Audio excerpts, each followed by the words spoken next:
ಮೊಹಮ್ಮದ್ ಗಜನಿ ನಮಗೆಲ್ಲ ಗೊತ್ತೈತಿ. ಮೊಹಮ್ಮದ್ ಗಜನಿ ನನ್ನ ಮುಂದೆ ಯಾರು ಅಂತಿದ್ದ ರಾಜ. ಆತ ಒಂದು ದಿನ ಹುಸೇನ್ ಸಾಬ್ ಅನ್ನುವ ದಾರ್ಶನಿಕರು ಇರ್ತಾರೆ. ಅವರು ಕಾಡು ಒಳಗೆ ಗುಡಿಸ್ಲ ಹಾಕ್ಕೊಂಡು ಕುರಾನ್ ಅಭ್ಯಾಸ ಮಾಡ್ತಿರ್ತಾರೆ. ಆ ಗುಡಿಸಲು ಒಳಗೆ ಹೋಗಿ ಮೊಹಮ್ಮದ್ ಗಜನಿ ಹುಸೇನ್ ಸಾಬರಿಗೆ ಹೇಳ್ತಾನೆ, ನಿನ್ನ ಮುಂದೆ ನಾ ರಾಜ ಬಂದೀನಿ, ನಿನಗೆ ಎದ್ದು ನಿಲ್ಲಕ್ಕೆ ಆಗೋದಿಲ್ಲೇನು? ನಾ ದೊಡ್ಡ ರಾಜ ಈ ಭಾಗದ್ದು, ನಾನು ನಿನ್ನ ಮುಂದೆ ಬಂದೀನಿ ಅಂದ್ರೆ ನಿನಗೆ ಎದ್ದು ನಿಲ್ಲಕ್ಕೆ ಆಗೋದಿಲ್ಲೇನಂತ ಹುಸೇನ್ ಸಾಬರಿಗೆ ಮೊಹಮ್ಮದ್ ಗಜನಿ ಕೇಳ್ದ. ಹುಸೇನ್ ಸಾಬರು ಹೇಳ್ತಾರೆ, ನೀ ಏನು ಮಾಡಿ ಅಂತ ನಿನ್ನ ಮುಂದೆ ನಾ ಎದ್ದು ನಿಂದಿರಬೇಕು?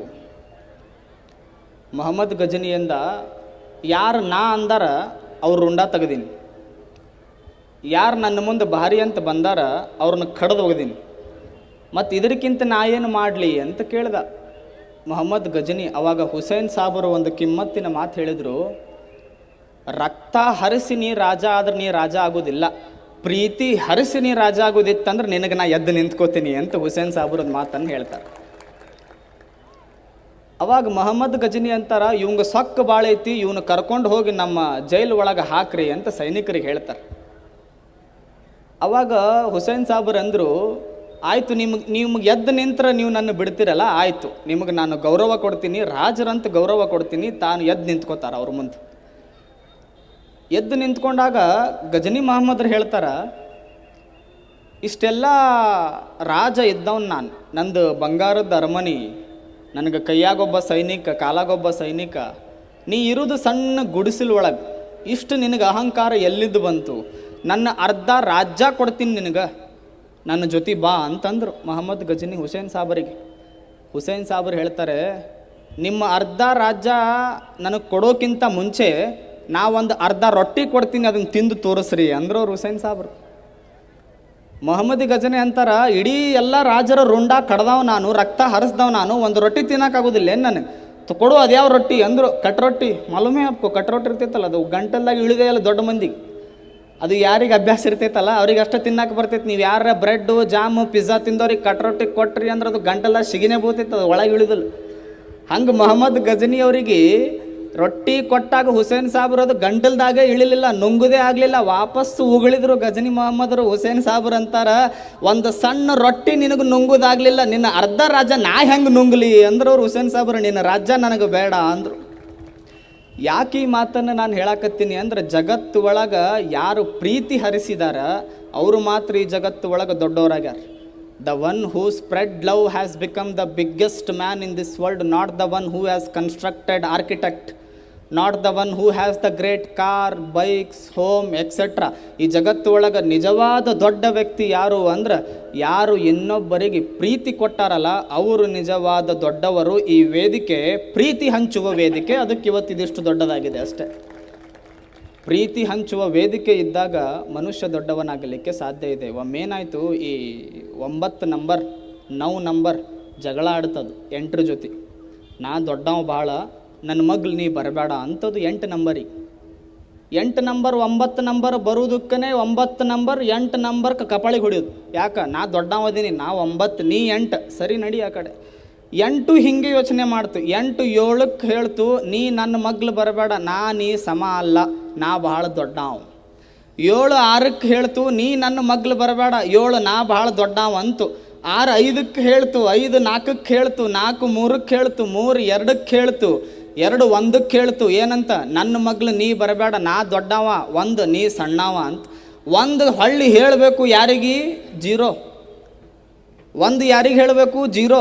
1 0ಕ್ಕೆ ಬೈಗ್ಲಿಲ್ಲದು, 1 0 ಜೊತೆ ಜಗಳ ಆಡಲಿಲ್ಲ, 1 0ಗೆ ಕಪಾಳಿಗೆ ಹೊಡಿಲಿಲ್ಲ, 2 ಮಾತಾಡ್ಕೊಂಡು ಅವು. ಅವರೆಲ್ಲ ಜಗಳ ಆಡ್ಯಾರ, ಸಣ್ಣವ್ರಾಗ್ಯಾರ. ನೀ ನನ್ನ ಈ ಕಡೆ ಇರಬೇಡ, ಈ ಕಡೆ ಇರು, 10 ಆಗುನು, ಎಲ್ಲರಿಗಿಂತ ದೊಡ್ಡವ್ರಾಗುನು ಅಂತದು 10 ನಂಬರ್.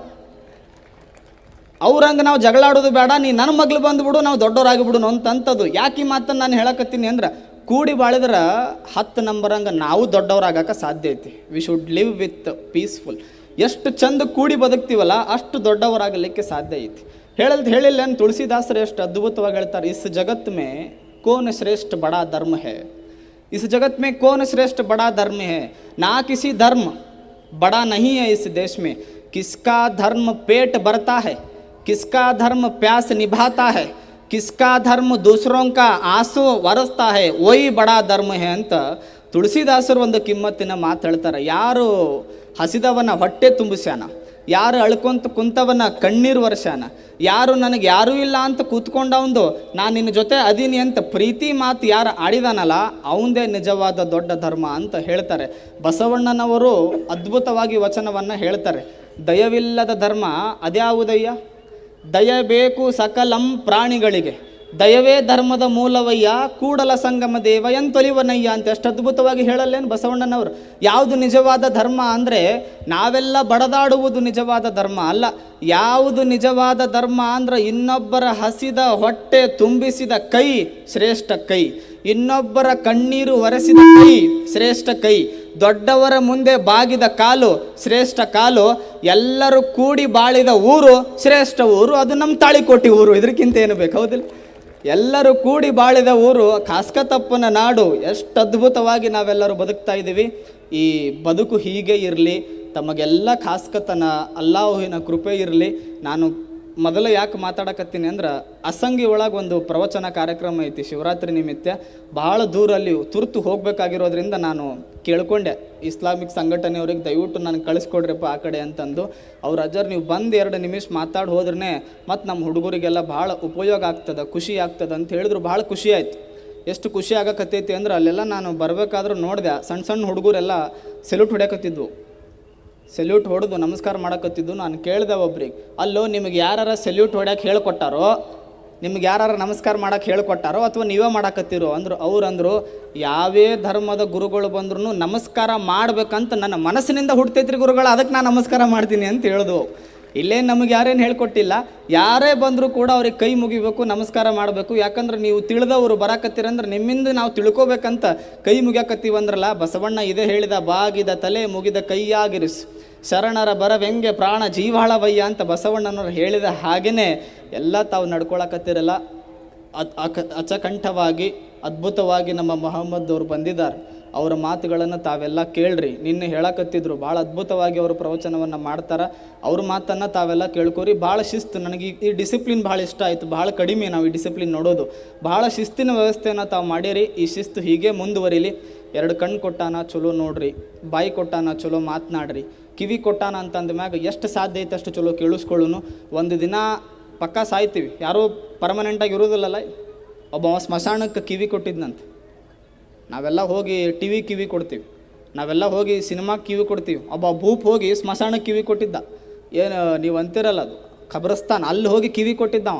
ಅವ್ರ ಫ್ರೆಂಡ್ ಹೋಗಿ ಕೇಳಿದ್ ನನಗೆ, ಹುಚ್ಚದಿ ಎನ್ನಿ ಹೋಗಿ ಸ್ಮಶಾನಕ್ಕೆ ಕಿವಿ ಕೊಟ್ಟಿವಲ್ಲೋ, ನಿನಗೆ ಹುಚ್ಚಿಗಿಚ್ಚು ಹಿಡ್ದೈತಿ ಏನು, ಯಾವಾರ ನೋಡಿದ್ರೆ ನಗತಾನ ಅಂತಂದು ಅವ ಫ್ರೆಂಡ್. ಅವ ಅಂದ, ಇಲ್ಲೋ ನಮ್ಮ ಊರಾಗ ಬರೀ ಭಾಳ ಇದ್ದಾಗ ಬಾರಿ ಮಾತಾಡಿದ್ದು, ಯಾವ ಸೌಂಡ ಮಾಡವಲ್ಲಾಗ ಅದಕ್ಕೆ ಸೌಂಡ್ ಬರಾಕತ್ತೈತೇನಂತ ಕಿವಿ ಕೊಟ್ಟು ಕೇಳಕತ್ತೀನಿ ಅಂದಿವ. ಮತ್ತು ದೊಡ್ಡ ಭೂಪಲ್ಲೇ ನಾವು ಭಾಳ ನಾ ಅಂತ ಭಾಳ ಮೆರೆದಾಡಿದ್ವು. ಅವು ಕಿವಿ ಕೊಟ್ಟು ಕೇಳಕತ್ತೀನಿ, ಸೌಂಡ ಬರೋವಲ್ದಾಗೈತಿ. ಸೌಂಡ್ ಗಪ್ ಆಗೋದು ಪರ್ಮನೆಂಟ್, ಅದು ದೇವ್ರು ಬರೆದಿಟ್ಟುಬಿಟ್ಟಾನ. ಸಾವು ಕಟ್ಟಿಟ್ಟು ಬುತ್ತಿ ನಾವು ಅವು ಸಾಯುವುದೇ.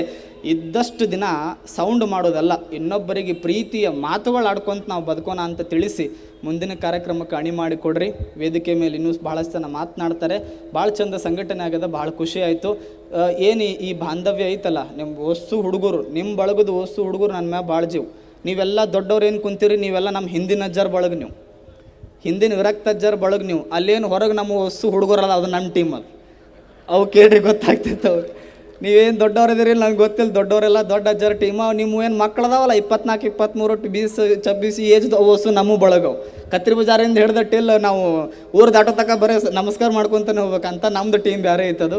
ಖುಷಿ ಆಗುತ್ತೆ. ಇಷ್ಟೇ ಪ್ರೀತಿಯಿಂದ ನಾವೆಲ್ಲ ಬದುಕೋಣ ಅಂತ ಹೇಳಿ ನನ್ನ ಮಾತನ್ನು ಮುಗಿಸ್ತೀನಿ. ಶರಣ. ಪ್ರೀತಿ ಮತ್ತು ಮಮತೆ